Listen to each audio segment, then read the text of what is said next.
Today is Tuesday, May 18th, 2021, coming up on Roland Martin Unfiltered. In North Carolina, DA Andrew Womble said he will not pursue charges against the sheriff's deputies who shot and killed Andrew Brown Jr., saying the shooting was justified. We'll show you some of the news conference, also get reaction from the family attorney, Harry Daniels. Also, folks, in North Carolina, a black council member accuses police of retaliation because he participated in an Andrew Brown protest. They then urinate in his yard. There's video. In South Carolina, 2 detention center deputies were fired for their involvement in the death of a black inmate.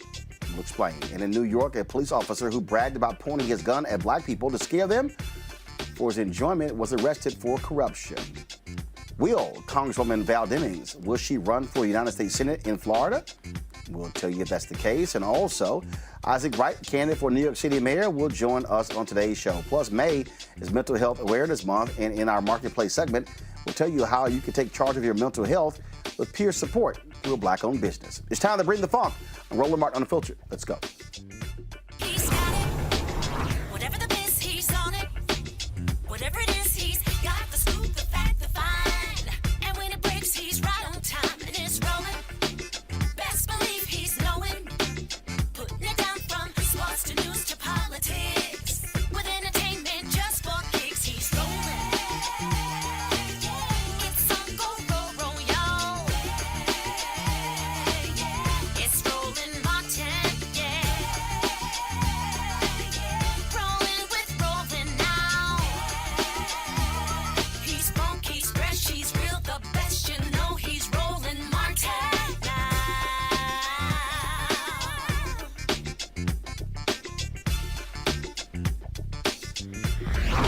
Martin.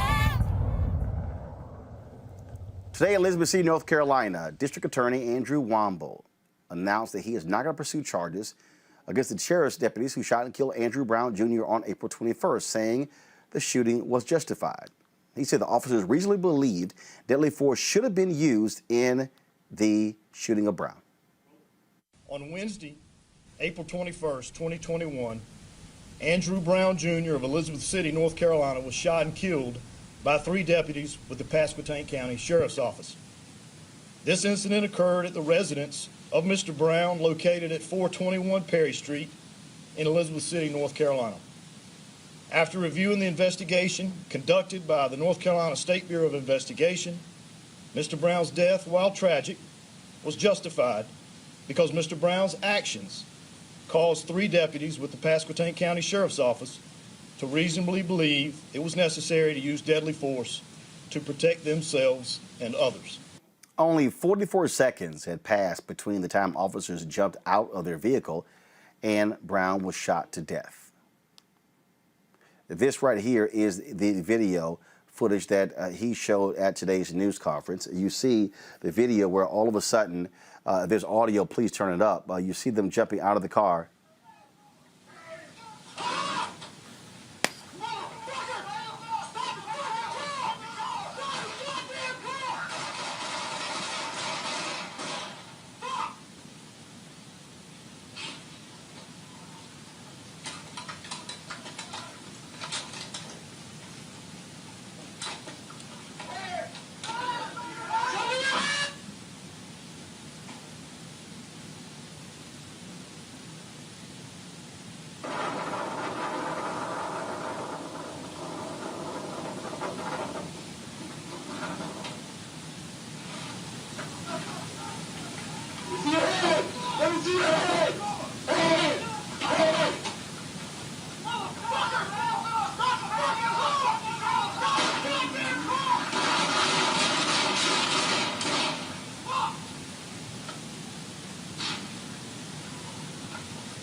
Again, DA Andrew Womble claimed that because Brown moved the vehicle, that put the lives of the sheriff's deputies in, well, he claims it put them as a threat. Joining us right now is Harry Daniels, one of the attorneys for the Andrew Brown Jr. family.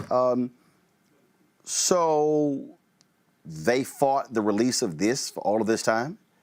You heard the DA claim that the officers' lives were put in jeopardy. He initially said in the first court hearing that the car was moving towards the officers. In that video there, you see Brown back up. You don't see him hitting one of the officers. What do you make of what Andrew Womble said today? Roland, Andrew Womble, in my opinion, and this is my opinion, is that he has no integrity. He should not be presiding and making any decision as relates to this case should be prosecuted or not. He is intertwined with those officers. He worked with those officers on a daily basis. He is basically put in a position to make a determination as whether his own people violate the law. So in simple put, he is presented with the job of having to prosecute his own prosecuting officers in Pasquotank County. The reason why I say he has no integrity, he mentioned that the reason why he did not call the family and give them heads up in his decision, because a conference or meeting he had with the attorneys before, it was contentious. That's absolutely not the case. That's 100% a lie.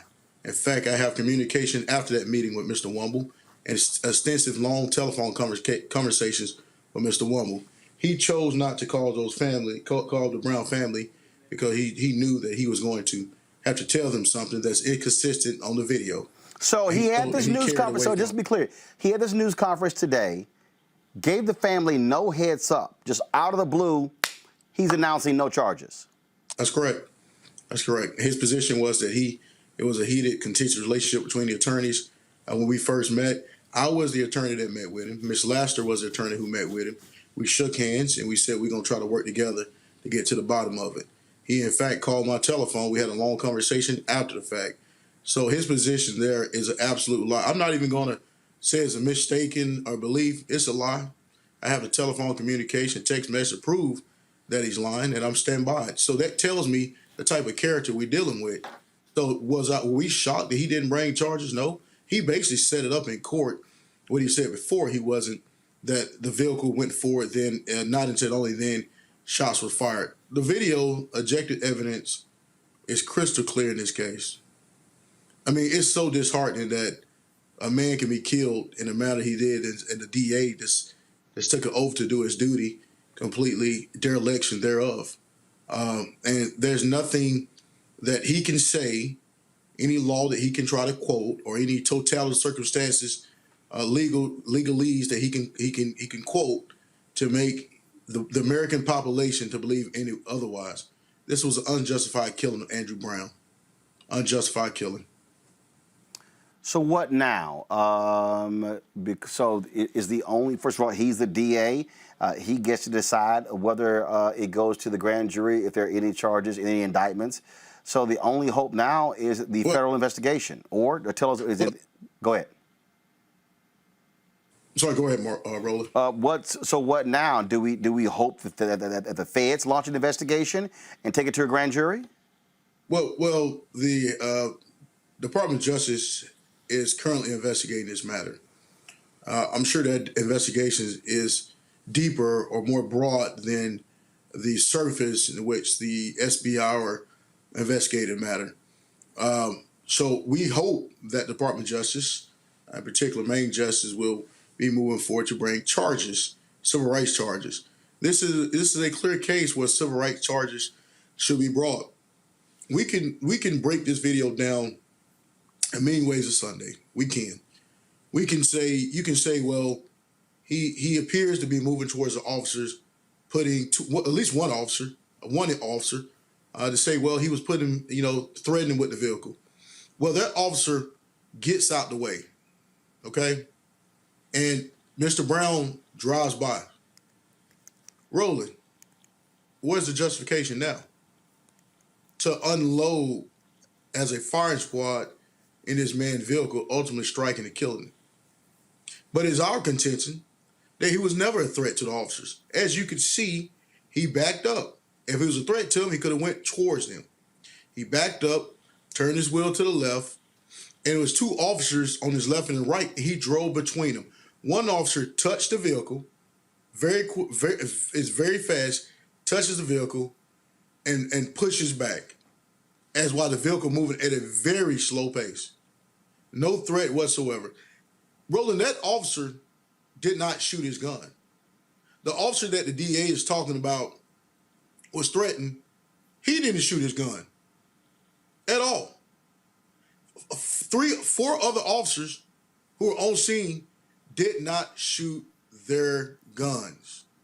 So when you're talking about an objective, reasonable officer, well, hell, you got 4 objective, reasonable officers who's out on the scene who chose not to shoot and kill the man.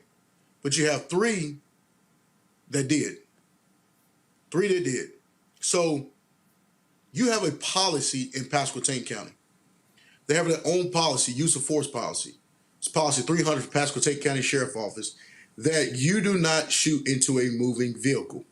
You avoid shooting into a moving vehicle by all costs unless you are threatened and you have no choice but to shoot into that moving vehicle.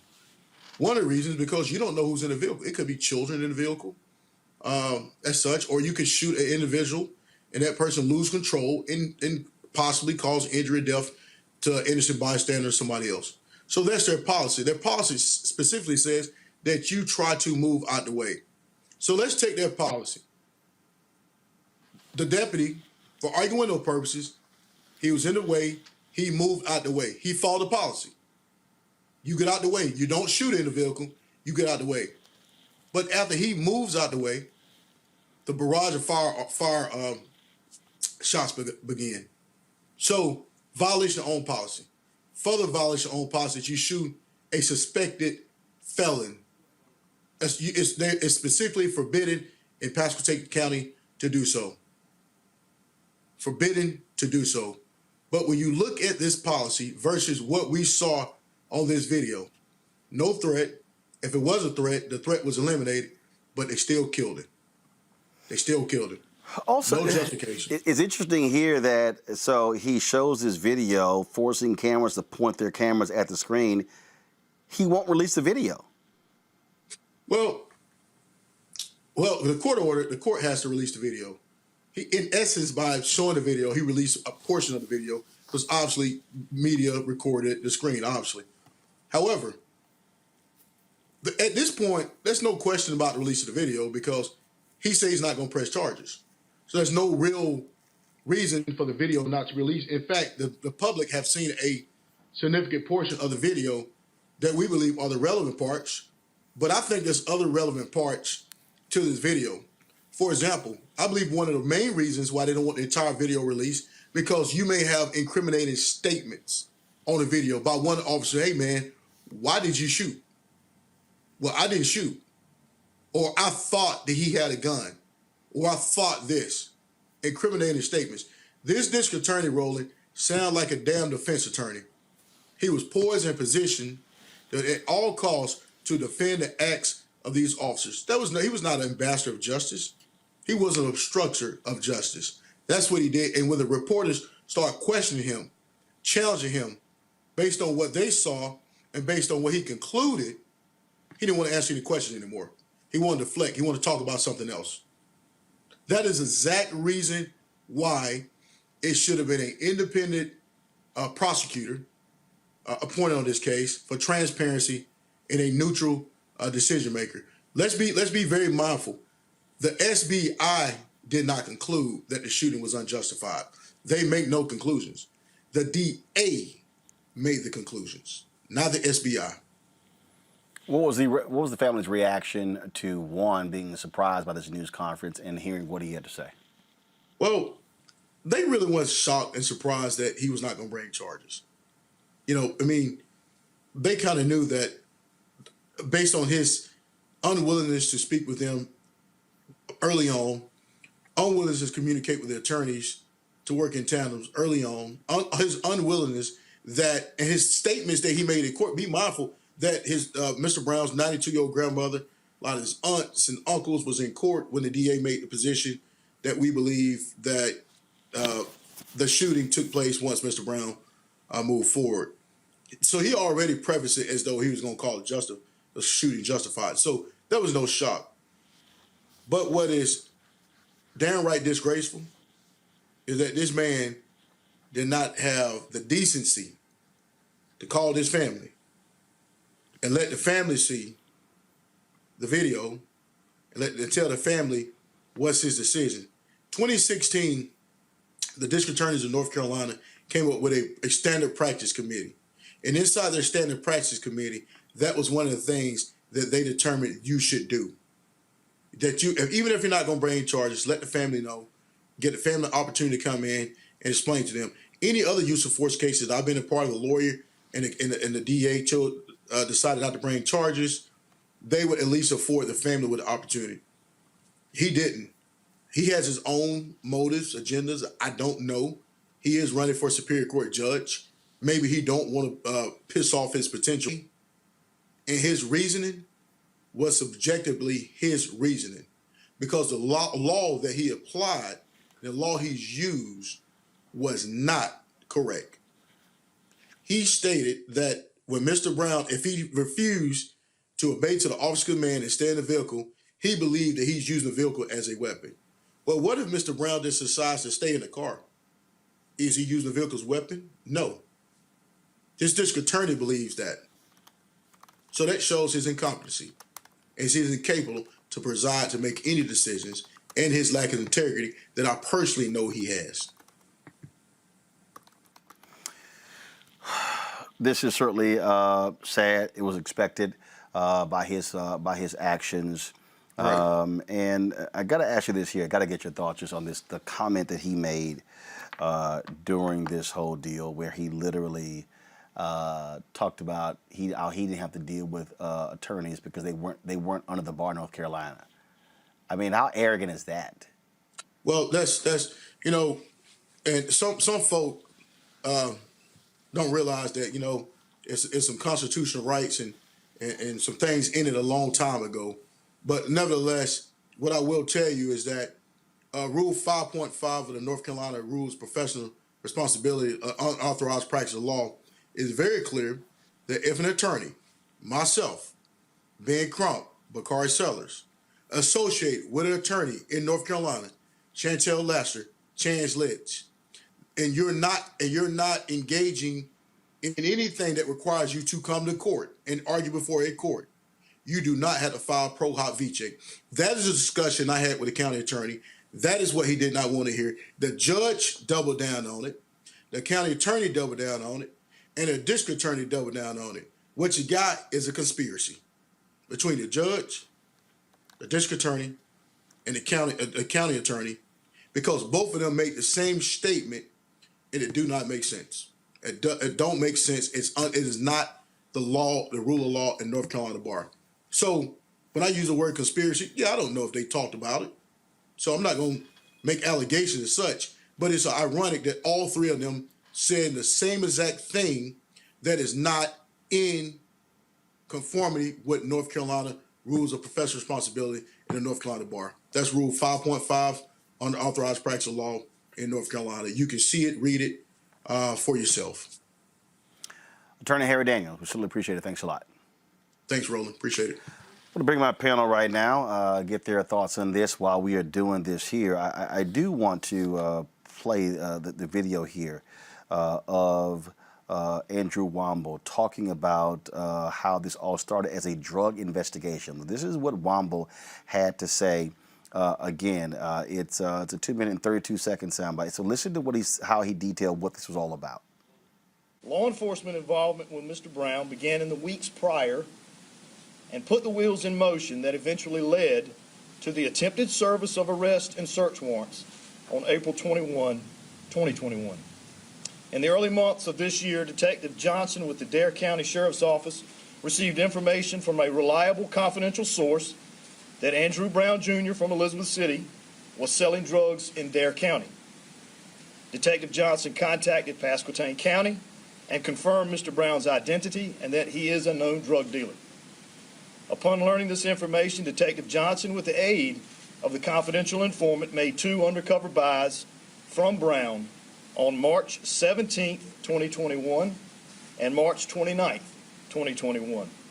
Those buys were of cocaine and heroin, respectively. A later SBI lab analysis determined that the heroin was laced with fentanyl. Subsequently, arrest warrants were issued for Brown's arrest on April 20th, 2021.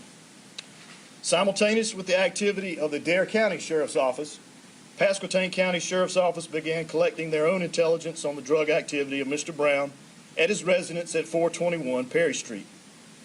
Detective Ryan Meads applied for and obtained a search warrant for the residence and vehicles of Mr. Brown.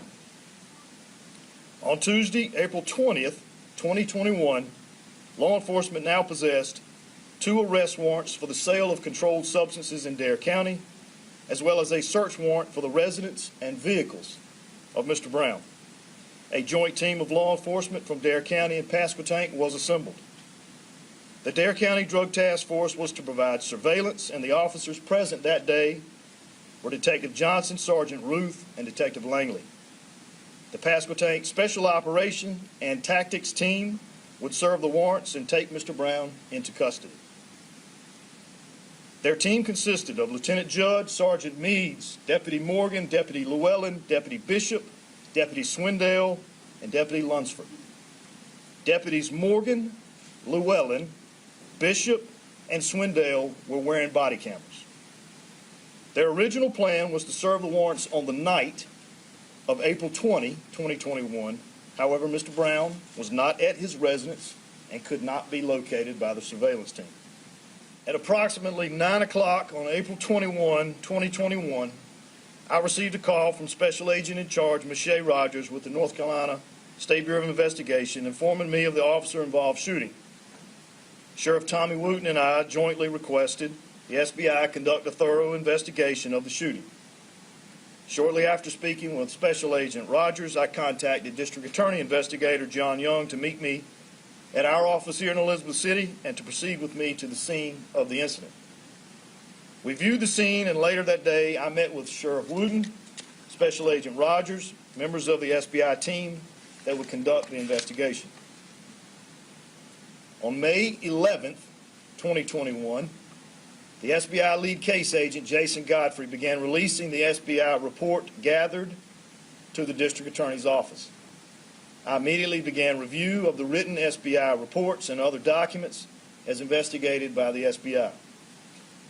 I reviewed the SBI investigation, which included interviews of the deputies involved with the Pasquotank County Sheriff's Office, interviews of civilian witnesses, interview of Dr. Karen L. Kelly, a forensic pathologist at the Brody School of Medicine at East Carolina University in Greenville, photographs of the scene, ballistics and trajectory report of Cason Reynolds, analysis of weapons and shell casings, the law enforcement personnel records of the deputies involved, video footage of the body cameras at the scene, and the crime scene report.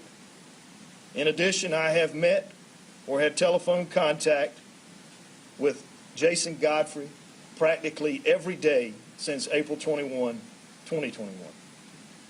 Agent Godfrey and I viewed the trajectory rod analysis performed by Agent Candace Pegram and assisted by Agents Rob Evans and Stephen Stile on April 22, 2021.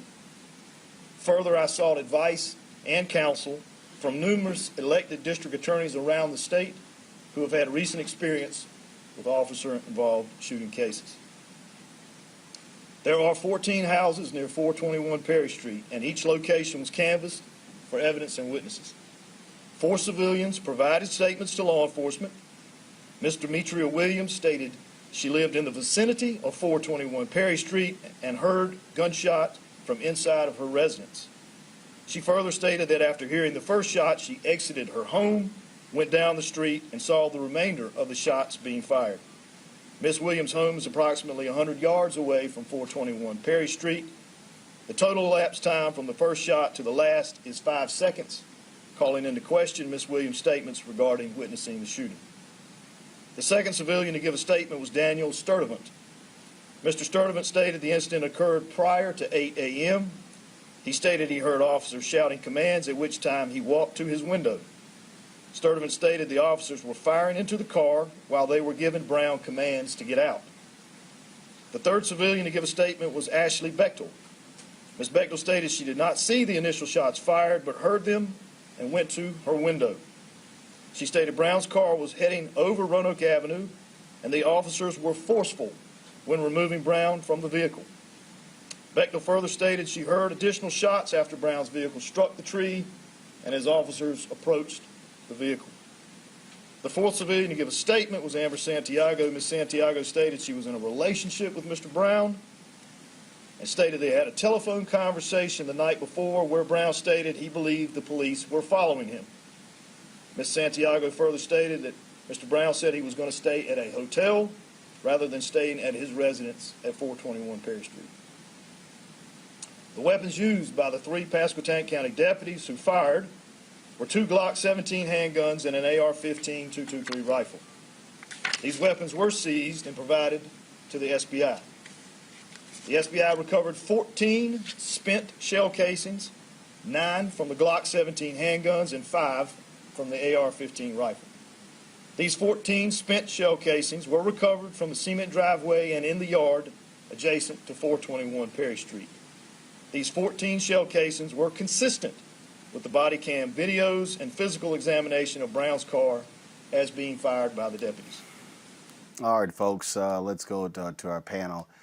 Joining us right now is Killa Bethea, communications strategist. Joining us right now, we also have Benjamin Dixon, of course. Ben is with his own podcast, The Benjamin Dixon Show. And also joining us right now is Makongo Dibinga, professorial lecturer, School of International Service, American University. Ben, I'll start with you. This is frankly no shock. We've seen the actions of this DA from the beginning. We've seen this in so many other cases where the DA acts more like the defense attorney for the officers as opposed to somebody representing the people. Absolutely. And that's what stood out to me from Attorney Harry Daniels when he said that the District Attorney, Andrew Womble, was acting like a defense attorney instead of a prosecuting attorney, a district attorney rather. And so in this case, it really sounds, he gives us the impression in that last 2 minutes that you played, he gave the impression that there was this thorough investigation by the SBI. And he also gave the insinuation, just listening, you would think that the SBI concluded this investigation. But as the attorney Harry Daniels stated, that's not the case. And so we see that he's actively inserting himself into this in a manner that's beneficial to the people that he's charged with investigating. And it just shows you that there's an inherent conflict of interest when a district attorney who is in league with these officers often, at all times, he works with them when he's charged to investigate them. And so this suggests that there should always be a separate prosecution, a separate investigation that is not controlled by the people who are friends with the officers who commit these types of shootings. Kelly, we've watched this man literally go through this. In today's news conference, he spoke about laying out this, making the decision, how his office arrived at this decision. I want to play this soundbite and then have you respond to it. And so, because obviously he was speaking about the public opinion.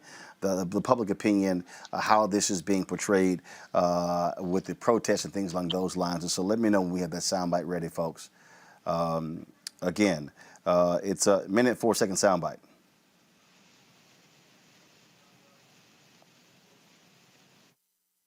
On April 21, 2021, Mr. Brown's body was transported to the medical examiner's office in Greenville, North Carolina, where an autopsy was performed. The autopsy was conducted by Dr. Karen Elms. Between police and citizens in which deadly force is used are among the most important cases the District Attorney's Office will ever handle. My prosecutors and I have a duty to objectively analyze the totality of the evidence and circumstances, and that means we must face difficult issues which have been discussed at length in this report. It is my sincere prayer that no one is ever killed by law enforcement. But I also pray that law enforcement are never placed in the position of having to make the decision to use lethal force to protect themselves or innocent lives around them.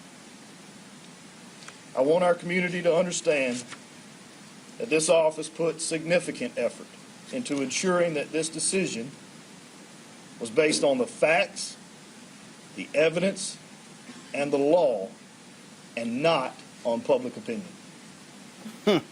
Kelly. So the thing that I literally just wrote down is how he was saying it's his prayer that essentially police are not ever in a position to do something like that, which is, for me, a dog whistle saying that they were forced to kill somebody unnecessarily so because their lives were in danger, so to speak. But if you look at the very little video that we were able to see as the public, the police put themselves in that situation. They created the chaos. They are the ones who ante-upped the response and the exigent circumstances. They created that, and for him to talk about, his office did this and his office did that. There's been no transparency. There's been no collaboration. There's been no cooperation. There's been no working together with the victim in this case. He is acting, I believe Benjamin just said it, as back to the fact that they are the ones who looked at all of this video, and Andrew Brown's people, his representation, were only able to see less than 20 minutes of it. There's almost 2 hours of video. I believe it's like 5 videos or something like that. They've only, out of 2 hours, they were only able to see less than 20 minutes of it.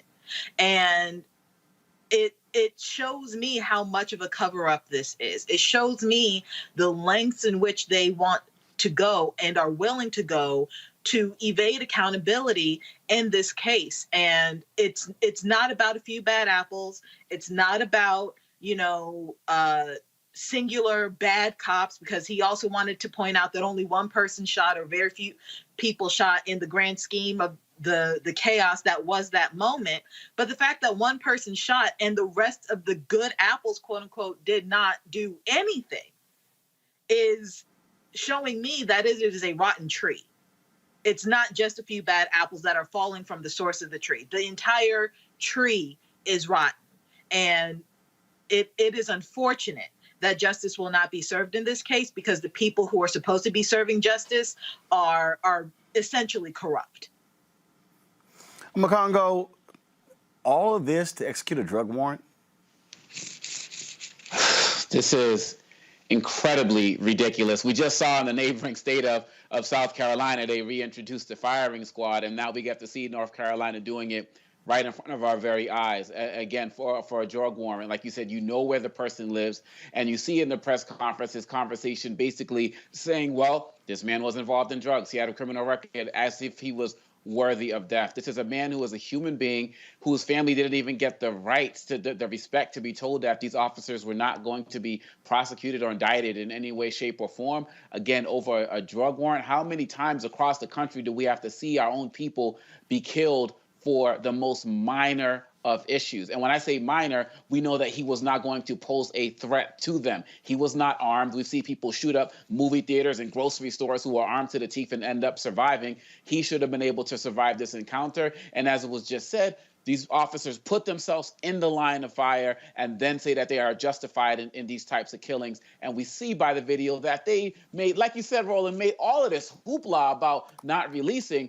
But now he's saying, well, there's not going to be a prosecution anyway, so I can do whatever I want with it. Forget the judge. They are working together at the disrespect of this family and to our entire community. And I'm very happy that the federal agencies are going to be looking into this.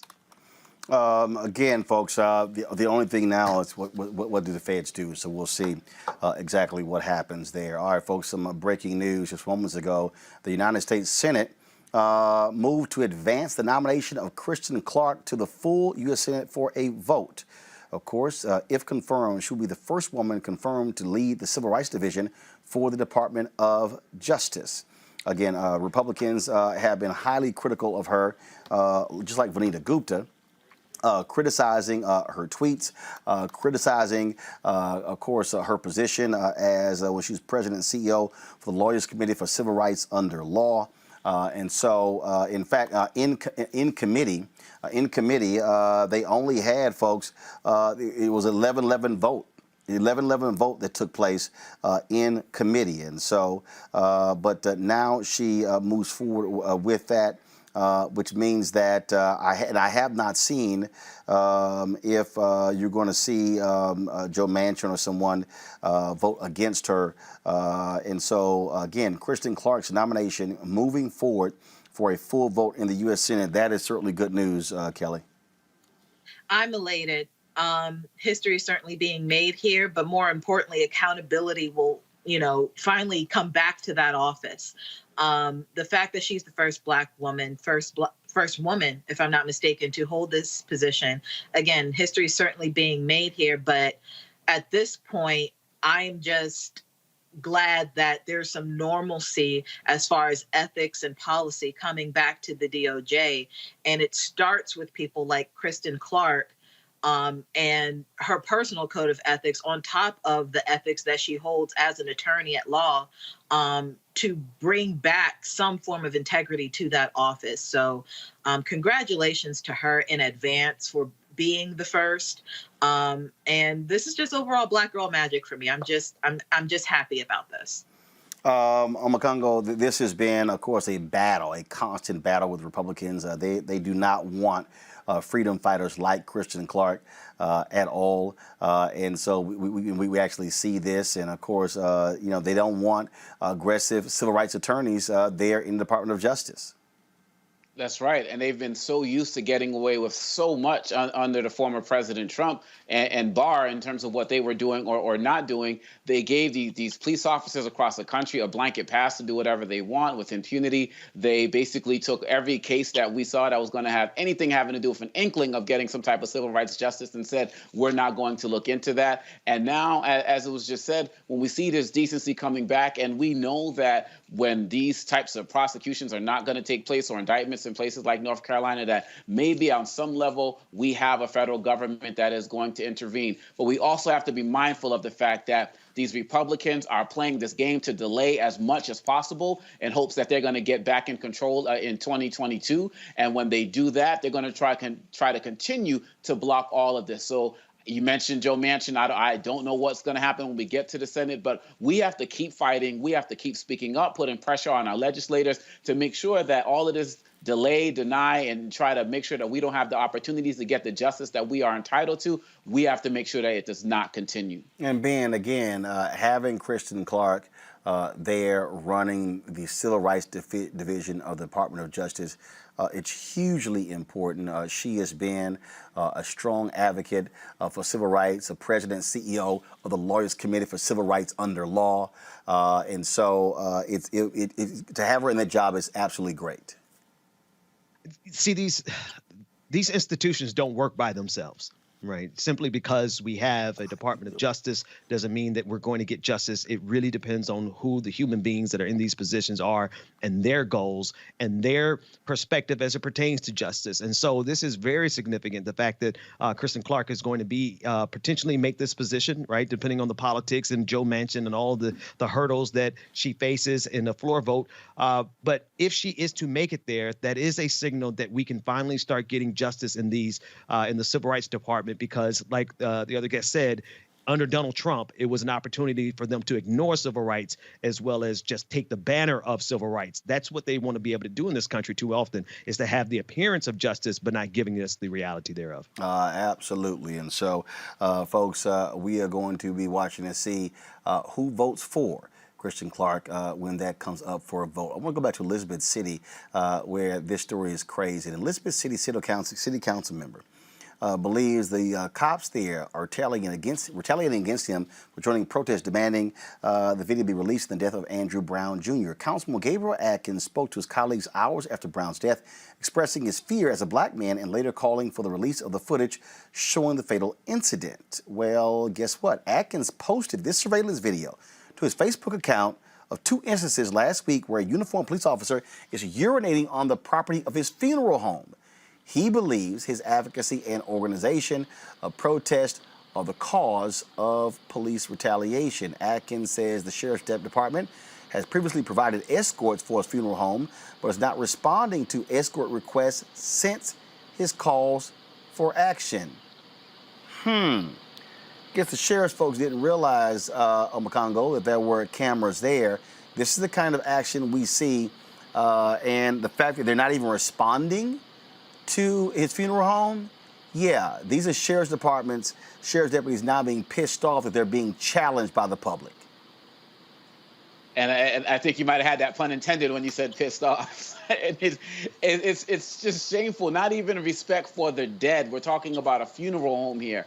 And I do fear for this councilman because we have seen across the country, we saw it with the person who filmed Eric Garner's killing. We saw it with the person who filmed the killing of Walter Scott as well, that these police will retaliate if you out them in any way, shape, or form, if you speak up. And to go and find that, and then again to deny the escorts as well. These officers do not want to do their job. And that's why we need the Civil Rights Division, because if you can't respect the dead, if you can't respect families and say we're not going to have indictments, if you can't respect people who are city council members enough to not go and do something like that, what type of hope and respect does the average person on the streets of Elizabeth City have? Not much. The thing here, Ben, is that these cops all across the country, they cannot stand folks demanding accountability. That's right. Absolutely. And the other component of this is, Roland, too often we think of cops as being fair arbiters of justice because they put on a badge and they have on a uniform. But when in reality, underneath that badge and uniform is a person that has political ideologies and that are in some proximity to or servants of white supremacy. They are human beings who are carrying out their own personal agenda. They just so happen to have on a badge and a uniform and guns.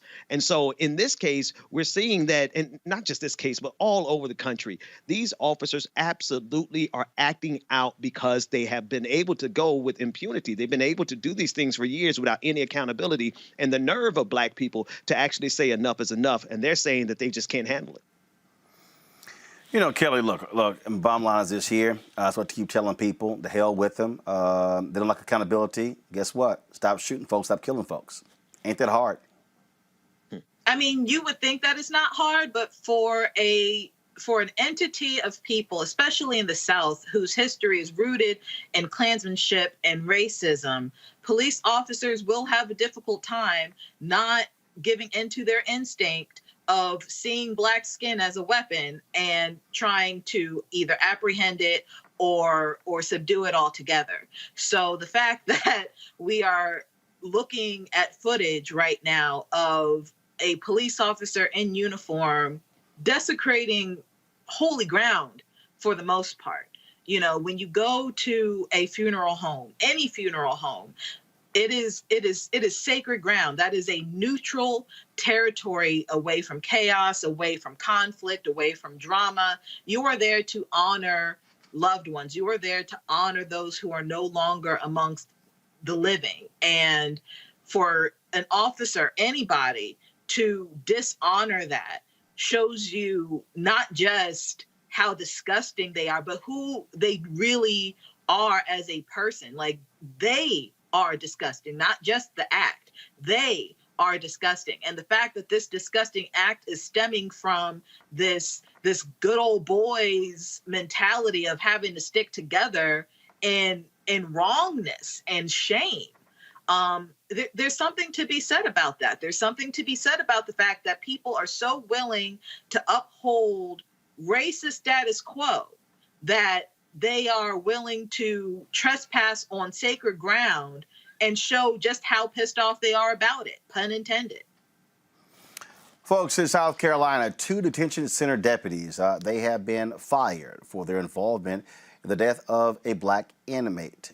Body cam footage of the incident has been released showing the moment Detention Sergeant Lindsay Fickett and Detention Deputy Brian Hull tased and kneeled on Jamal Sutherland's back. Sutherland who'd been diagnosed with schizophrenia and bipolar disorder, was arrested the previous day at a mental health and substance abuse center for his involvement in a physical altercation. The victim's mother, Amy Sutherland, says the family was never informed her son had been transferred to the jail. In a statement, Charleston County Sheriff Christian Graziano said, "In my career as a law enforcement professional, I've seen my fellow officers take on mental health responsibilities that they are not equipped to handle. This must be changed, and I am committed to implementing that change."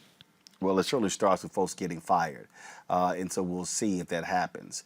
Folks, police unions across the country are reevaluating how they respond to police misconduct. 15 law enforcement unions have endorsed a plan that would update how they defend officers accused of misconduct and encourage police to intervene if they witness wrongdoings, like excessive force or excessive use of force on the job. Now, unions will still have a responsibility to represent members that they believe are wrongfully accused. The new plan challenges local unions to look at the merits of an officer's actions when considering whether to defend them. The effort to improve how police unions operate is a direct response to the killing of George Floyd, Breonna Taylor, and other recent deaths at the hands of law enforcement. Are you buying this one, Benjamin? I don't know that I'm buying this one because the connection between the police unions and the roles that they play, particularly in the propaganda that they spew, that has been a huge service to policing agencies across this country to the detriment of Black people. I believe it when I see it, Roland, because there's just too many instances where the police unions have actively been the vocal part and saying out loud the things that police officers who are on duty cannot say.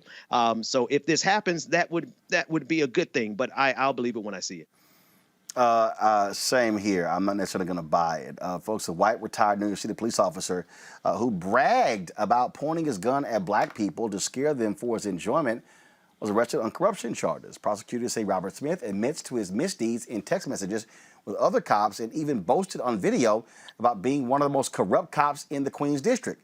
Smith also exchanged messages about committing numerous robberies and shakedowns while he was on the force. 2 other current NYPD officers who worked with Smith at the same precinct were also arrested.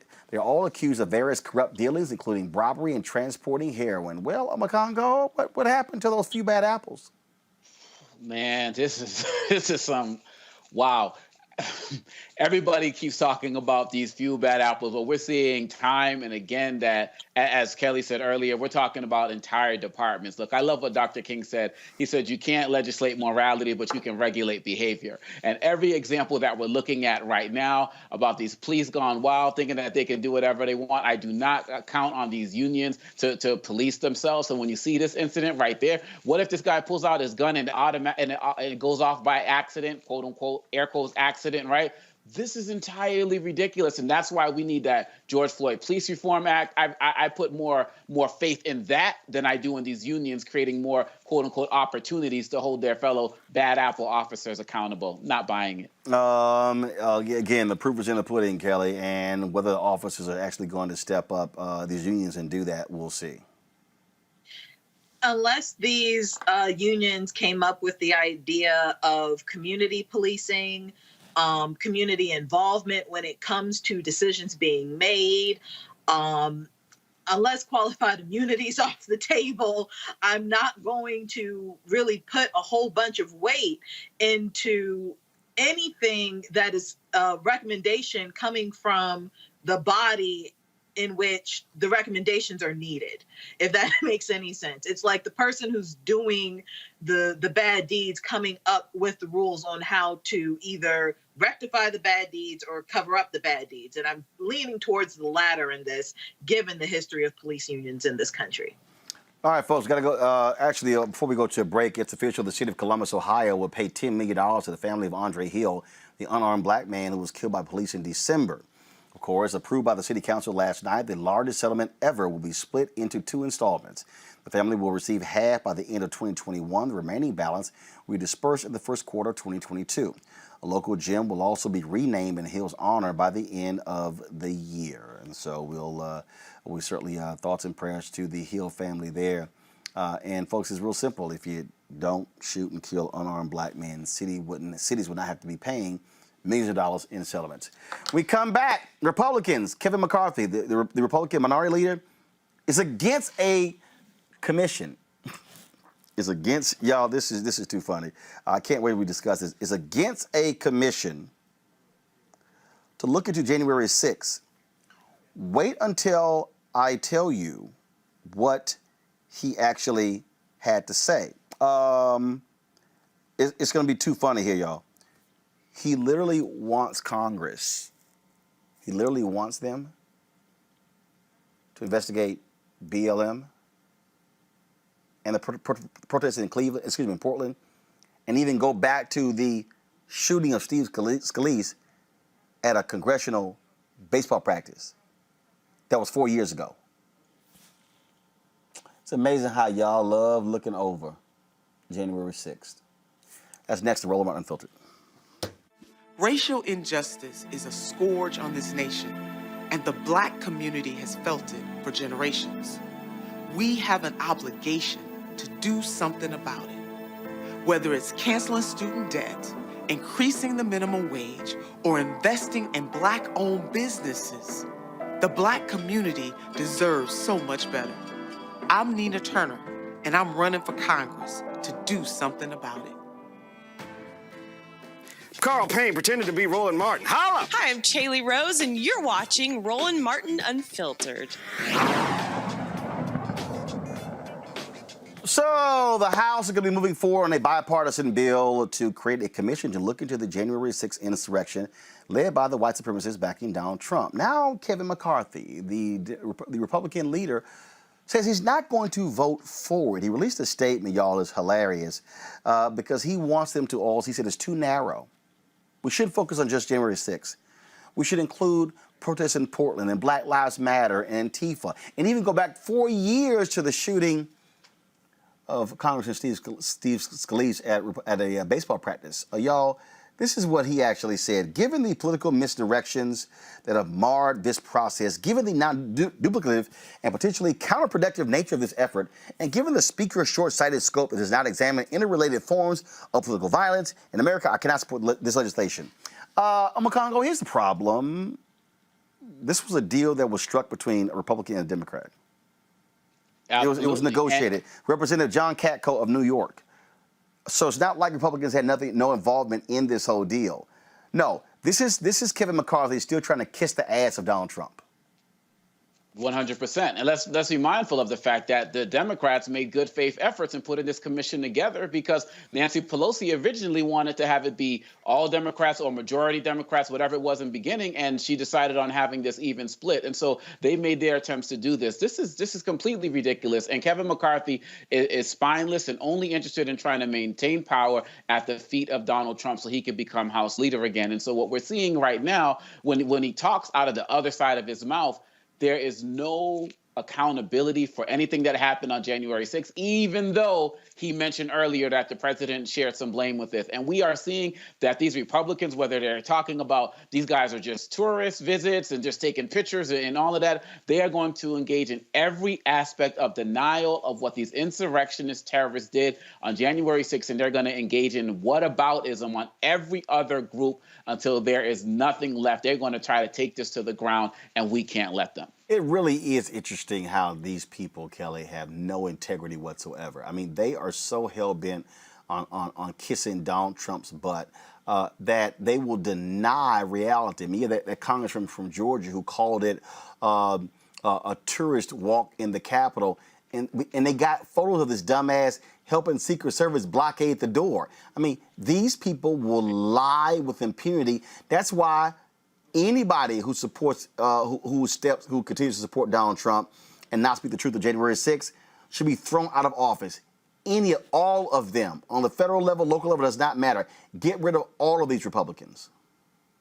Well, my thing is, it is insulting to the nth degree, the denial that Republicans are exhibiting, because I know people who were there that day. I know officers who were there that day protecting the Capitol. I know staffers who were there that day with their respective congressmen and senators, and it was hell. It was absolute hell. And all the videos that we have seen shows that. And for these Republicans to be so rooted in denial, as if they didn't see the noose that was there to hang Mike Pence, as if they didn't have video footage of a man with his feet up on Nancy Pelosi's desk looking to kill her, as if we don't see Trump caps, literally what you're seeing right now, Trump hats, Trump flags, Confederate flags, just flying all willy-nilly out there. How do you not see the insidiousness of it all? How do you not see that? But if you don't want to, McCarthy, if you want to really encompass all of it, let's go back. You know, let's go back to Jim Crow. Let's investigate that. Let's go back to Reconstruction when you denied us 40 acres and a mule. Let's investigate that. Let's investigate the fact that my ancestors were kidnapped, put on a boat, taken thousands of miles away to service you against their will. Let's investigate that. If you really want to encompass it all, let's go there. But if you're not going to go there, shut up. These people have no decency, no honor, no integrity, no principles, no values, Benjamin, none. They must be defeated badly at the box office, at the ballot box. They're bad faith actors, and they have no compunction. They have no hesitation about being straight hypocrites, because in order for the only way they can maintain their power, Roland, is by lying. And it's through suppressing the vote. And this is part and parcel of the 70% of Republicans, right? This is not just Kevin McCarthy, even though he is the crown jewel of it right now today. But 70% of Republicans still don't believe that Joe Biden won this election. They believe it was stolen from Donald Trump. And that's why we saw the insurrectionist terrorist attack of January 6th. And so what they want to do is they want their cake and eat it too. They want to be able to overthrow the government with no accountability whatsoever for treason and for insurrection. And so one of the reasons he's afraid, Kevin McCarthy and Republicans are afraid of this bipartisan investigation, is because they know at the end of the day, it's going to lead back to Republicans. It's going to lead back to the GOP. It's going to lead back to Fox News. It's going to lead back to all their friends, because they are all a part of this attempt to overthrow the government simply because they couldn't get their white supremacist way. It's as simple as that, folks. We have been, of course, having numerous candidates who are running for mayor of New York City on the show. That is going to be coming up real soon, next month. Joining us right now is Isaac Wright, Jr., who's running for mayor. Isaac, glad to have you here. Look at the latest polls. You look at who's leading, Eric Adams, Andrew Yang. How are you going to make the case to vault to the top of the leaderboard? Well, you know, Roland, and thank you for having me. One of the things that we've learned about polls in recent history is that they've slowly, over time, have gotten more and more out of touch with the public.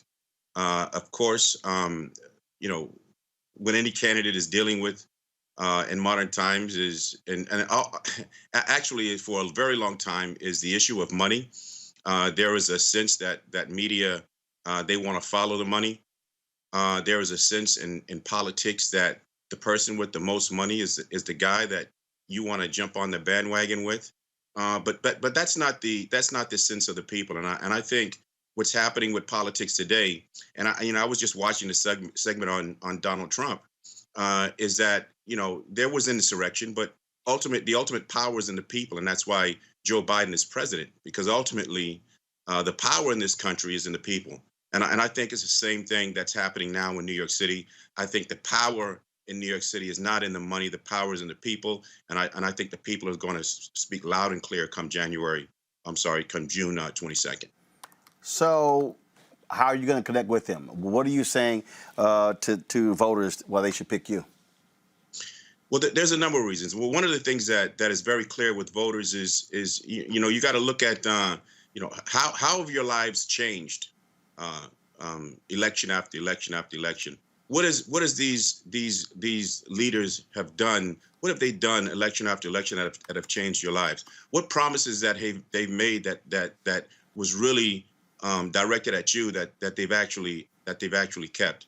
There's a number of policy issues that I have, from new jobs for young entrepreneurs, kids coming out of high school that may not want to go to college but have these great ideas. And they want to start their new businesses. You know, the city's going to get together. They're going to partner with them and they're gonna provide funding so these young kids can start businesses. There's public works programs in New York City.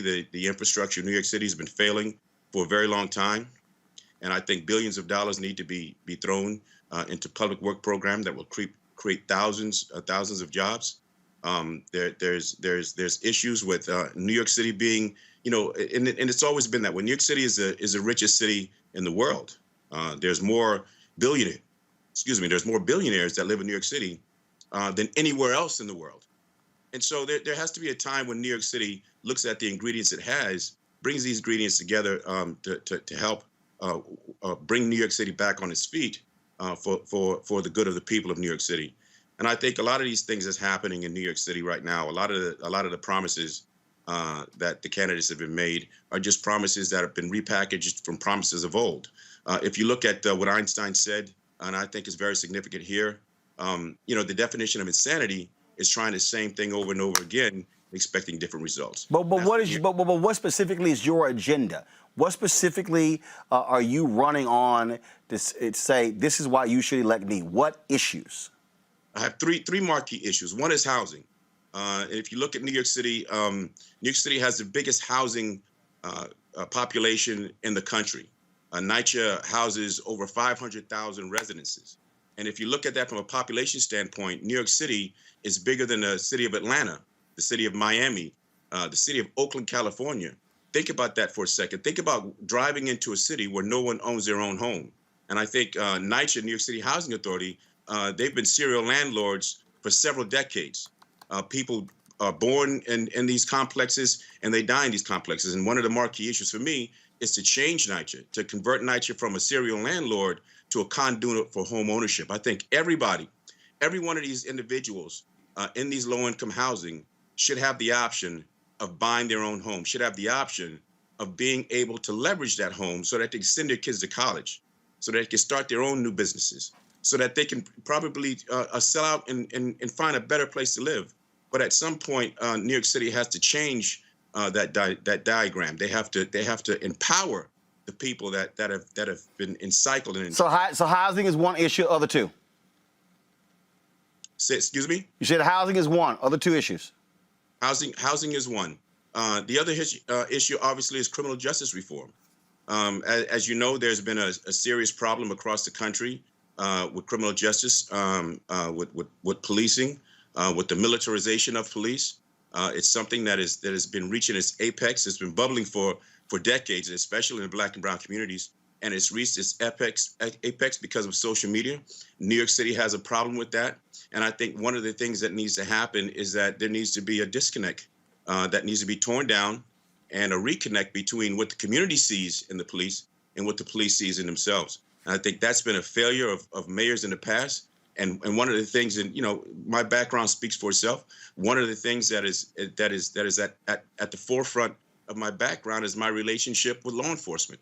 I believe one of the things that has to happen, and that's one of my marquee issues, is to bring law enforcement and the community together, create New York City NYPD as a blueprint for what it means to protect and serve. And that's one of the things that I'm going to do. So criminal justice is number two. The last issue. What's number three? Number three is a very, very serious issue, and that's something that's going to be coming soon. Right now, because of COVID, you have tens of thousands of people who are going to be facing eviction, who are going to be facing foreclosure, and something has to happen. We've been pushing that ball down the road with moratoriums, but at some point, the banks and the landlords are going to call on that money that's being owed. And we're going to run into a very significant housing crisis in New York City. One of the things that I propose that is a marquee issue is a forgiveness program, a program where everybody that's been affected by COVID, because of COVID, they're in eviction, they're behind in their rent, or they're in foreclosure, to enter them into a forgiveness program ran by the city. And that program will not only forgive that back debt, but allow them to start anew and also make the landlords and the mortgage companies whole. All right, then. Isaac Wright, we certainly appreciate it. Thank you so very much. For many folks who watched the show For Life on ABC that was recently canceled, that inspiration for that TV show is based upon your life, getting your law degree while you were in prison. And so we certainly good luck in your race for the New York City mayor. Thank you very much, Roland. All right, thanks so much. All right, folks. It is one of the issues that we've also been looking at. Look, we talk about, of course, next year, the election, and that is who is going to be running for U.S. Senate, running for governor. Well, in Florida, could Congresswoman Val Demings be opposing Senator Marco Rubio for the United States Senate seat? Folks close to Val Demings say she is definitely going to run. She was deciding between whether she was going to run for governor or for United States Senate. Apparently, that choice is United States Senate. She has not made it official, but we're waiting to hear more about that. Benjamin, what do you make of this? Florida Democrats are in complete disarray. The Cuban-Venezuelan bloc of voters, huge for Republicans. Here you have Val Demings. Very strong, of course, when she was one of the impeachment managers. Does she have a shot? Her name was even floated at one point for the VP spot. I think she definitely has a spot, a shot rather. The difficult thing is the disarray of the Democratic Party there in the state of Florida.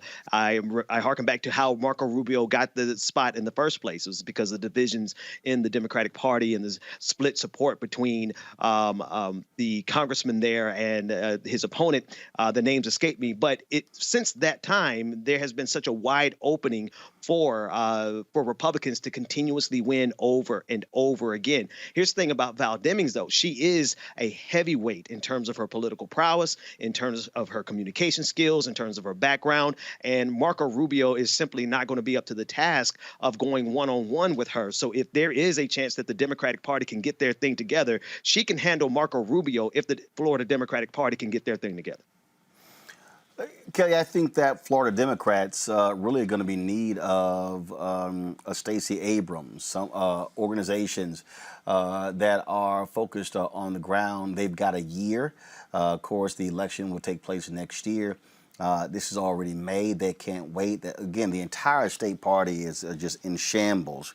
Republicans have solidified their support in Florida. It used to be a swing state. It's a reliably red state.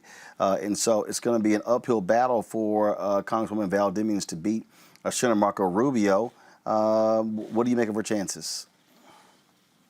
I think that if we are looking for a Stacey Abrams in Florida, it's not necessarily going to happen. However, because I'm not all that familiar with Florida politics, it is possible that there have already been boots on the ground, rallying the troops in regards to solidifying the Democratic Party such that they can actually be a formidable opponent against the state Republicans down in Florida. My main concern isn't necessarily, well, Val Demings has a shot or not. She absolutely does. My concern is her positioning in the House is so crucial as far as her committee assignments, as far as her voice in the House, and the fact that the majority that the Democrats hold in the House is dwindling what feels like by the day. Her leaving that seat for senator, while great for her and her state, as we all know, as should know, legislation starts in the House. If it doesn't pass in the House, it doesn't necessarily get to the Senate.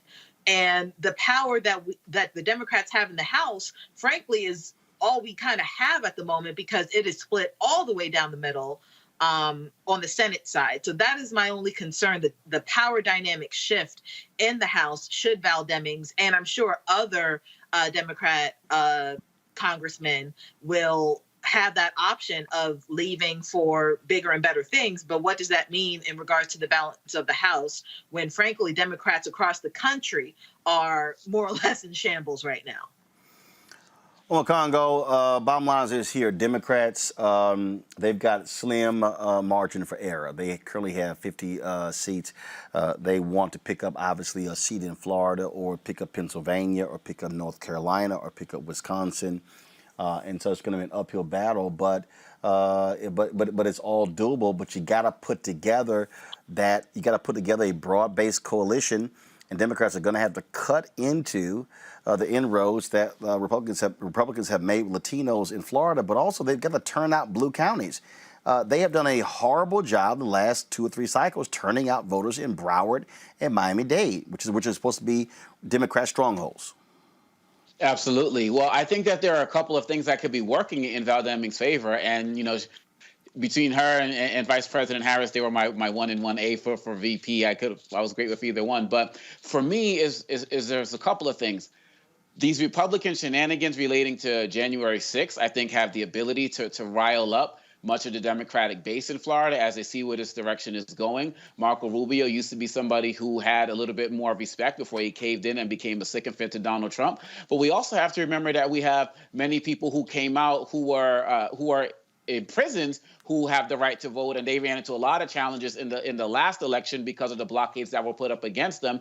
And we've been working, people like LeBron James and other people paying their different fines to get them more engaged. So what I'm saying, and then you have Val Demings with her law enforcement background as well. So, and her husband is also very influential. So I do believe that there is the ability to create a broad coalition there, but people definitely have to hit the ground and reach people outside of the normal news stations and airwaves to really get them to the polls, despite all of the challenges that are going to be made for them. And like you said, a Stacey Abrams type, I believe that there are already boots on the ground doing this type of work. And if anybody has a chance of pulling it out for the Democrats, it is indeed Val Demings. That's something that we'll actually be paying attention for and looking for her formal announcement. Let's go to Virginia, where critical race theory workshops mandated for teachers are now required learning for youth sports coaches. Baseball coaches in the Alexandria Little League received an email urging them to cancel practice to attend the Sports Can Battle Racism class. The league is requiring its coaches to take the anti-racist workshops before the season ends. The virtual learning sessions cost up to $10,000 for the league and minors and mirrors similar critical race theory training teachers in many Virginia school districts and now required to take to foster actively anti-racist learning environments. Nothing wrong with going to class. I'm quite sure Republicans in Virginia, Ben, are not going to be happy.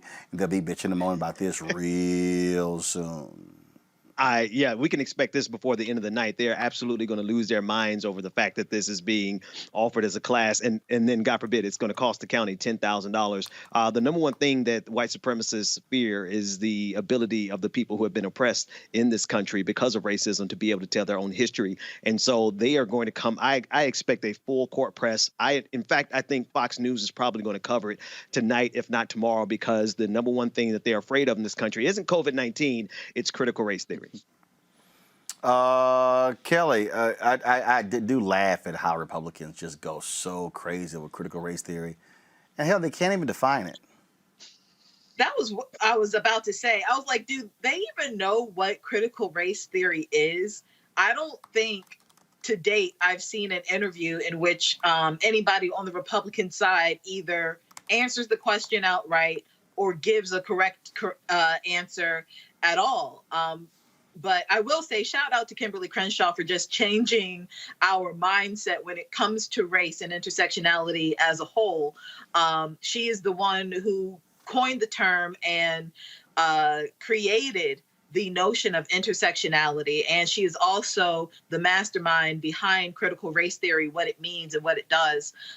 It's not diversity and inclusion training. It's not just some course that you take. It is a theory. It is a set of mindsets and thoughts that have been, documented that really just give you a basis for how and why things are.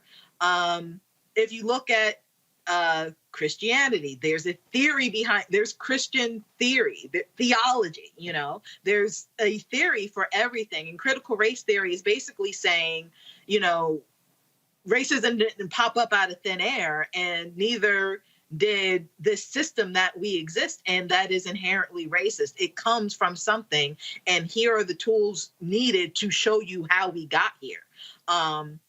It seems complicated, and it seems too advanced for children if that's what people are thinking. But just like how we started off with math at 1 + 1 and 2 + 2, critical race theory does the same thing. It's not like we're just gonna, put kids in a room and be like, hey, this is why people are racist. No, there are steps along the way that children can understand and comprehend. And frankly, they're a lot smarter than even we think. So I think it's an excellent idea, but I am, admittedly a little giddy as to see how Republicans and conservatives who don't know what CRT is how they're going to react to this news. Well, Congo, my deal is get the hell over it. Most definitely. Look, I'm just annoyed that they didn't call me to do these trainings, because I do them all day across the country, and I live right down the street.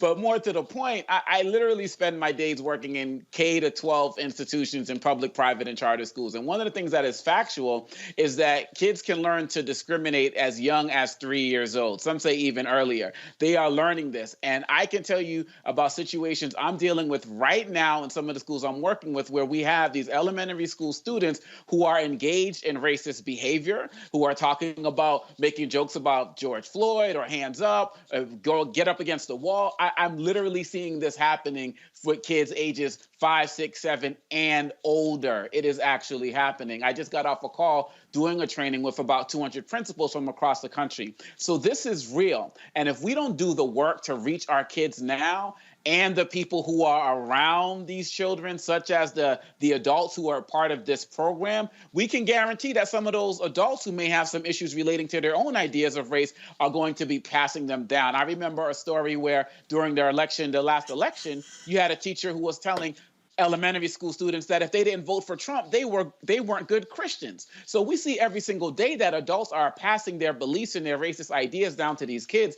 And it's high time that we continue to have these intervention programs to reach them at a younger level, so we can all work together to create communities where people feel like they are celebrated and not tolerated. Folks, gotta go to break. We come back, we'll talk about May being a Mental Health Awareness Month.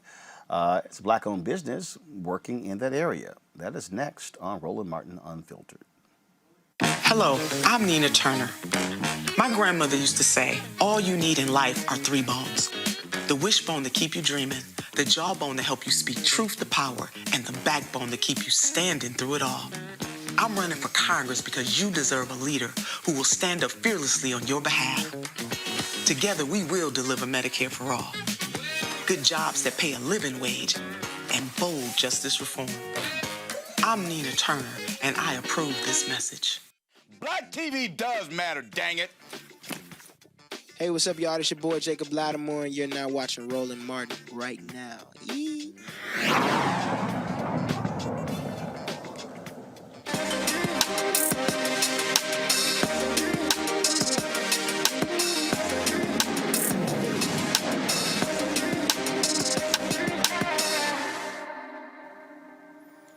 May is Mental Health Awareness Month, and joining me right now is Tamar Blue, the founder of Mental Happy, the first social network designed to help people of all races, genders, and economic statuses improve their emotional well-being through positive peer support. See, we find Black people who got all kind of creative stuff going on. Tamar, how you doing?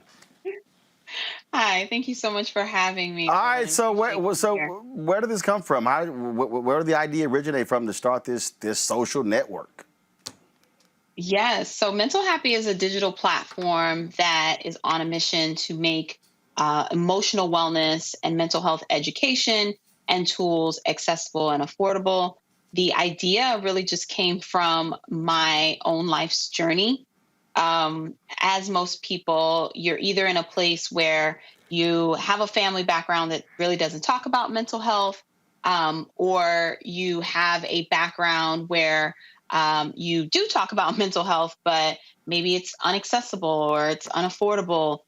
For me, I've lived both those experiences. I was once in that place where I couldn't afford it. And then when I could afford it, I had a hard time getting an appointment because everything was always booked. So I just started this mission to create this place where people can find something accessible, affordable, and they can get the education they need when they need it within this community and professionally led group support. When did you start and how long has it been active? We've been around for 4 years. We're currently based in San Francisco, California. And how has it gone in terms of your following? How has it increased over the last 4 years? Mental Happy has a community of over 100,000 followers. Individuals can find anything from these expert-led peer support groups to a supportive community for specific life events that they're experiencing, in addition to even free health resources. Questions from my panel. I'll start with you, Kelly. Do you need help? Can you use your health insurance for the pricing of it, or is this just solely regarding the social aspect of mental health? This is, we're hoping to have pricing where you can use your health insurance one day. That's something we're actively working on. In the meantime, we're keeping the prices affordable so people can join support groups for free. There are some support groups that are free to, even as little as $10 a month. Awesome. Ben. Are you seeing any trends in terms of the type of support that people are coming to look for more than any other type of mental health support? Yeah, one of the things that we see on the platform the most is people are needing help through specific life things that they're navigating, whether it's going through grief or maybe they were diagnosed with an illness or injury. I think what people are realizing now is, as individuals themselves, is that there's a strong connection between the things that we go through in life as adults and experiencing some type of emotional decline during that hardship and needing some type of support and understanding from other people who are experiencing the same thing. The most interesting trend that I've seen in the last 4 years of doing this is more men on the platform looking for resources and help. So that's great. When we started off, we were probably a community 80% men, 80% women and 20% men. And we're starting to see that eat towards closer to a 60-40. My hope is that one day it's 50-50. Omokongo. I think that what you're doing is so commendable. And you mentioned the services that you're offering as it relates to adults. I was wondering if there are any plans to do work to reach younger audiences who may need that assistance, especially coming out of this whole COVID pandemic. Yeah, so that's our 2022 initiative. We are working in private beta right now with schools and organizations to reach children where they are, which is in school, in after-school programs. So it's something we're playing around with, testing and early talks with some organizations. But it's actually been my dream since I started Mental Happy to really reach children as young as 10. You talked about 100,000 folks being on the platform. How have you been doing with African Americans? In the beginning, not so well. I wasn't as vocal with Mental Happy. I was kind of on the nerdier tech side, just building the product. But over the last few years, really just kind of getting out, engaging with our community, doing more content, videos, really just sharing my own personal story. I'm first generation born in the United States. My parents are from Haiti. So just really sharing my own journey within the Haitian community about really how we don't speak about mental health and how we can navigate it. And it's not really a stigma anymore. And we can find these resources has been helpful to really advocating for other people of color on the platform. The other thing that we've had a strong influx of is health and wellness professionals who are also African American themselves, who are starting these groups on the platform, which has been amazing to watch and see, because my personal problem that I had was also finding a health professional or a wellness professional or even a life coach who looks like me. And so it has the outreach also been effective, or has the outreach really been folks referring one-on-one? As more people hear about it, they're more and more likely to come to your social network. Yes, we find that once an individual has been experiencing something, they're more likely to invite another family member. So it could even be the person that they're having an issue with, a conflict with, or sharing in the same problem to the group. The other way that people are finding the platform is that these health professionals, wellness professionals, life coaches themselves are also inviting their own clients, their own followers, whether it's through social media or an existing group that they had on another platform, to our more secure and private platform where we don't have ads We don't market to anybody about anything. It's just purely about the health and wellness and education. All right, then. Tell folks where they can go check it out.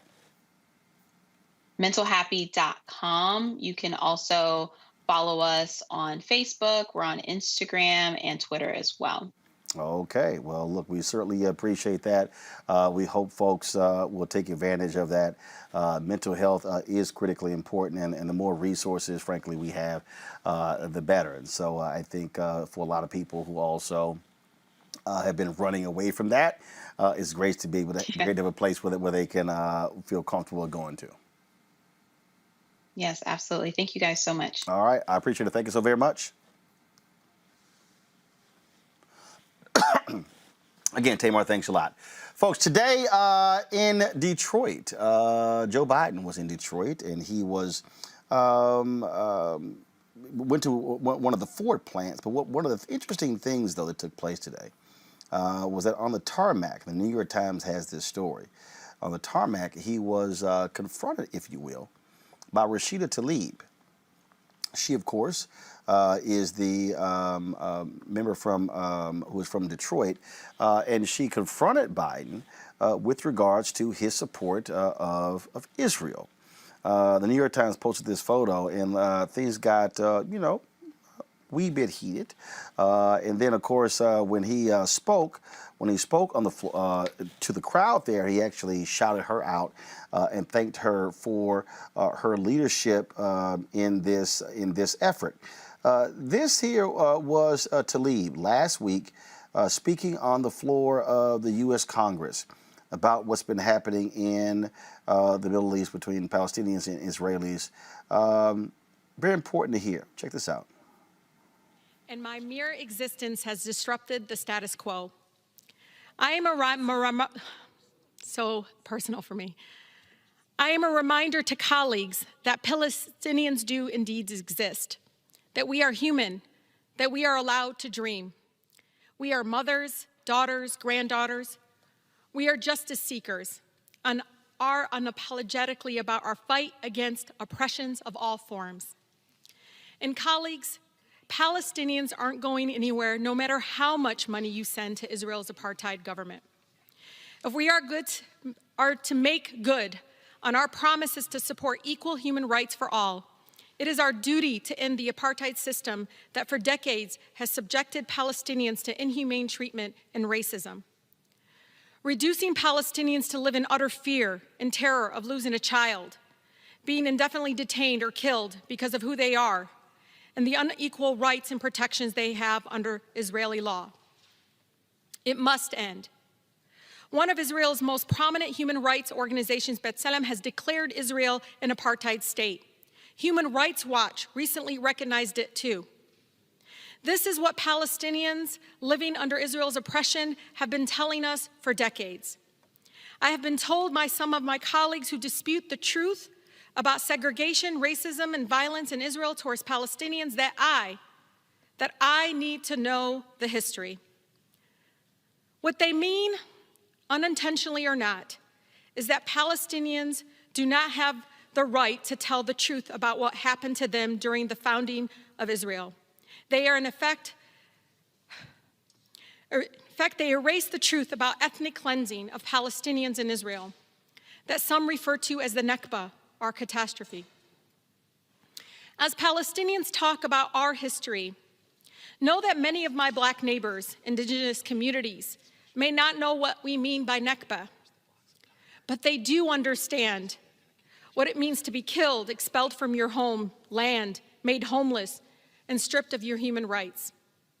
My ancestors and current family in Palestine deserve the world to hear their history without obstruction. They have a right to be able to explain to the world that they are still suffering, still being dispossessed, still being killed as the world watches and does nothing. As Peter Beinart, an American of Jewish faith, writes, quote, "When you tell a people to forget its past, you are not proposing peace. You are proposing extinction. The Palestinian story is that of being made a refugee on the lands you called home. We cannot have an honest conversation about U.S. military support for the Israeli government today without acknowledging that for Palestinians, the catastrophe of displacement and dehumanization in their homeland has been ongoing since 1948. To read the statements from President Biden, Secretary Blinken, General Austin, and leaders of both parties, you'd hardly know Palestinians existed at all. There has been no recognition of the attack on Palestinian families being ripped from their homes in East Jerusalem right now, or home demolitions. No mention of children being detained or murdered. No recognition of a sustained campaign of harassment and terror by Israeli police against worshipers, kneeling down and praying and celebrating their holiest days in one of their holiest places. No mention of Al-Aqsa being surrounded by violence, tear gas, smoke, while people pray. Can my colleagues imagine if it was their place of worship filled with tear gas? Could you pray as stun grenades were tossed into your holiest place? Above all, there has been absolutely no recognition of Palestinian humanity. If our own State Department can't even bring itself to acknowledge the killing of Palestinian children is wrong, well, I will say it for the millions of Americans who stand with me against the killing of innocent children, no matter their ethnicity or faith. I weep for all the lives lost under the unbearable status quo, every single one, no matter their faith, their background. We all deserve freedom, liberty, peace, and justice, and it should never be denied because of our faith or ethnic background. No child, Palestinian or Israeli, whoever they are, should ever have to worry that death will rain from the sky. How many of my colleagues are willing to say the same, to stand for Palestinian human rights as they do for Israelis? There is a crushing dehumanization to how we talk about this terrible violence. The New York Post reported the Palestinian death roll toll as Israeli casualties. ABC says that Israelis are, quote, killed, while Palestinians simply, quote, die, as if by magic, as if they were never human to begin with. Help me understand the math. How many Palestinians have to die for their lives to matter? Life under apartheid strips Palestinians of their human dignity. How would you feel if you had to go through dehumanizing checkpoints 2 blocks from your own home to go to the doctor or travel across your own land? How would you feel if you had to do it while pregnant in the scorching heat as soldiers with guns controlled your freedom? How would you feel it if you lived in Gaza, where your power and water might be out for days or weeks at a time, where you were cut off from the outside world by inhumane military blockade? Meanwhile, Palestinians' rights to nonviolent resistance have been curtailed and even criminalized. Our party leaders have spoken forcefully against BDS, calling its proponents anti-Semitic, despite the same tactics being critical to ending the South African apartheid mere decades ago. What we are telling Palestinians fighting apartheid is the same thing being told to my Black neighbors and Americans throughout that are fighting against police brutality here. There is no form of acceptable resistance to state violence.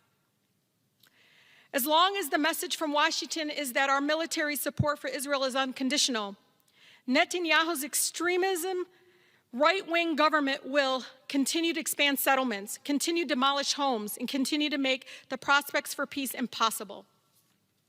330 of my own colleagues, and Democrats and Republicans here, 75% of the body here, signed a letter pledging that Israel shall never be made to comply with basic human rights laws that other countries that receive our military aid must observe.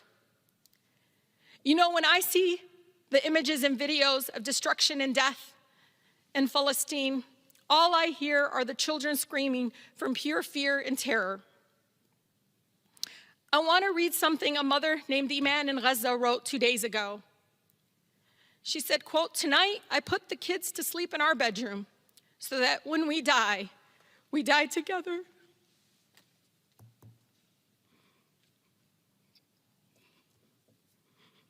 and no one would live to mourn the loss of another one.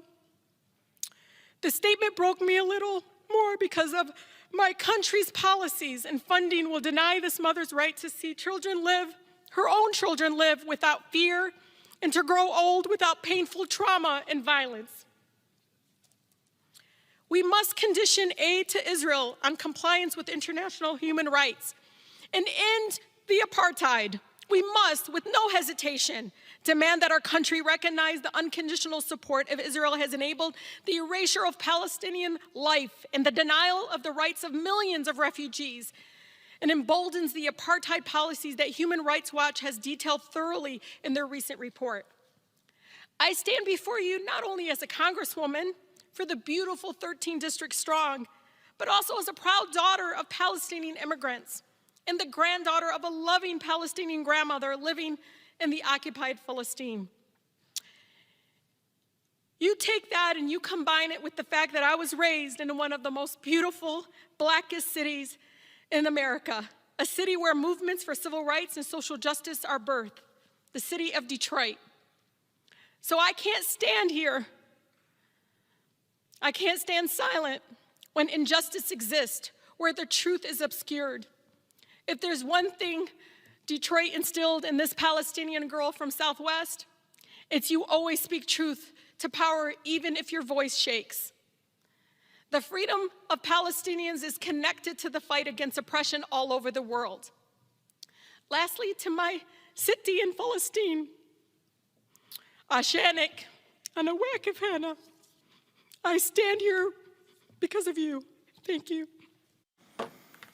Certainly a powerful floor speech delivered last week by Rashida Tlaib, Congresswoman from Detroit. This continues, Ben, the actions. Israel has said they're going to step up their attacks against the Palestinians. Also today, President Joe Biden approved a more than $700 million arms deal to Israel. There was one report that Congressman Gregory Meeks was going to send a letter to Biden's holding that up. That did not happen. What do you make of what's going on and the United States' reaction to it? I felt it all back last week. Rashida Tlaib mentioned the fact that the State Department couldn't even recognize or condemn, rather, the murder of Palestinian children. She was speaking specifically of the State Department spokesperson, Ned Price. And he was asked repeatedly, can you at least condemn the murders of Palestinian children? And he couldn't do so. Everything else has flown directly from that in terms of how this is played out, because there are those of us who see the humanity of any child, whether it be the Palestinian children who are being obliterated by the Israeli forces, or whether it be the Yemeni children who are being emaciated by the blockade and the civil war there, being headed up by Saudi Arabia, and the United States' complicity with both of those atrocities, and the fact that those are our weapons, that those are our bombs, that those are our fighter jets, and that now, even in the middle of this, just yesterday on tax day, I almost said Bill Clinton, but Joe Biden has agreed to a $735 million weapons package for Israel. And that's just a slap in the face of every American who does not want their tax dollars being used to kill children. And so this really just speaks to the American relationship and the amount of influence that the right-wing government of Benjamin Netanyahu has on American politics, to the point where we can't even condemn the murder of children. That is a statement of where we are as a country and the nation, and how bereft of any integrity that we have. We have no moral standing to say anything except for us to hold Israel accountable, so that they can at least be held to human rights standards in terms of our aid that we give them. If we can't do that, then what are we as a nation if nothing more than an empire that is committing our own terrorism across the globe? Kelly? I mean, Benjamin said almost all of it. My issue with this is to acknowledge Israel's wrongs and to acknowledge their just aberrant actions towards, frankly, their own people. It would be hypocritical of the United States to actually side on Palestine, because we have done, and by we, I mean American administrations have done the exact same thing to our own people and across the globe since America has been America. And I think that's really how and why we come into this predicament where we know it's wrong. And if it were any other country, frankly, we would be on the side of Palestinians trying to save them. But because of this stronghold that Israel has on us and vice versa, mainly because of the hypocrisy that both countries share, we can't come to terms with our own atrocities. And it's kind of like they don't, as a country, America doesn't want to throw a stone on a glass house when we have a very thin glass house of our own. For those who think that this is just a religious issue, there are Palestinian Jews, there are Palestinian Christians, there are Palestinian Muslims. It's not a religious issue. This is political. This is an ethnic cleansing. This is genocide. This is xenophobia to the highest power. And American actions like this create the terrorism that comes on our shores, like 9/11. And people don't really want to think of it that way, but everything is connected. If we continue to be on the wrong side of history on this matter and others, we will see what we reap in time. So if anything, this is a warning to do the right thing. And it does not appear that the Biden administration sees it that way, considering that even in the middle of a pandemic and people losing their jobs by the day, still, we found $1 billion to send to another country committing apartheid. Mokongo, final comment. It's tragic. As somebody who, as a child, was out on the streets, my parents had me protesting to have Nelson Mandela freed and apartheid. To see this happening right now, it is really terrible. And President Biden needs to really man up and be serious about this. You can't have low-level dignitaries over there. Anthony Blinken needs to be the person who's involved in these negotiations. You can't have a situation, we talk about this arms deal, but this is the arms deal on top of the last arms deal that was used to blow up some of these buildings from last week. And we see Jen Psaki and other members of the administration express more frustration that a building that had journalists in there were targeted. But guess what? Those journalists got to go home. There were people who were in those buildings who lost those homes. And when you have the Israeli government continually saying, well, we have intelligence that this happened and intelligence that happened, but never fully provided or make it public to the people, then we always have to be skeptical about what they're saying.